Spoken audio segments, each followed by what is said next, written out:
Hey everybody, welcome back.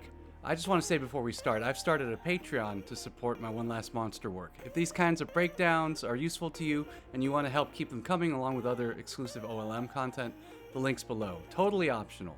Also, the background looks different. I moved my studio down to the basement. My wife and I are excited to be expecting our first child, and so my former office has been turned into a nursery. This is a new setup going forward, so I just wanted to get that out of the way. Today I want to dive into a small but genuinely useful habit that you can use when you're storyboarding. It's something that I learned early on, and it's something I still use. When I was applying for my first storyboard jobs, I kept hearing the same advice from more experienced board artists than myself. In order to impress storyboard department supervisors and directors, it wasn't enough to have clean drawings or strong composition. What the higher-ups really wanted to see was whether the characters you drew felt alive or not. They really wanted to see visceral boards that showed that the character or characters in the film or TV show were processing and reacting to what was happening around them, the story. That's usually what artists mean when they talk about acting ability in storyboard. The drawings imply that you're looking at a character with a consciousness and an inner life, even though what you're really looking at is just really a handful of lines on a page or pixels. So for storyboards, how do you show a character living, breathing, and thinking intentionally?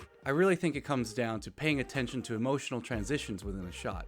A character almost never jumps cleanly from one emotion to another. There's usually a brief stretch where information lands in the character's brain, then it gets weighed, gets tossed around, and it finally turns into a response. Now, I know in a film that all happens in the blink of an eye, pun intended, but as board artists, we are still responsible for drawing each step of a character acting. So one way I keep track of drawing those moments, when I need to draw the stages of a character thinking, is by drawing blink frames. Now, I don't necessarily think that blinking equals good acting.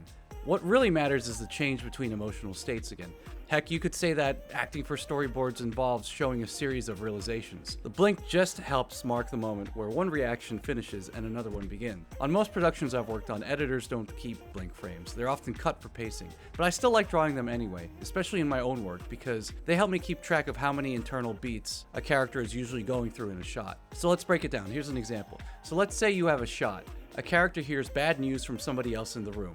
Instead of treating that as one reaction, I try to break it down into all the steps they might go through. There might be an initial beat of confusion, then doubt, as they try to confirm what they've heard, then anger, and finally the moment where they catch themselves and settle into something quieter, maybe resignation, or maybe anger to be saved later on. Now right there, that's 4 or 5 emotional states that a character just went through in one single reaction shot. Watching a character move through those changes is what creates the sense that they're alive and processing the story in real time.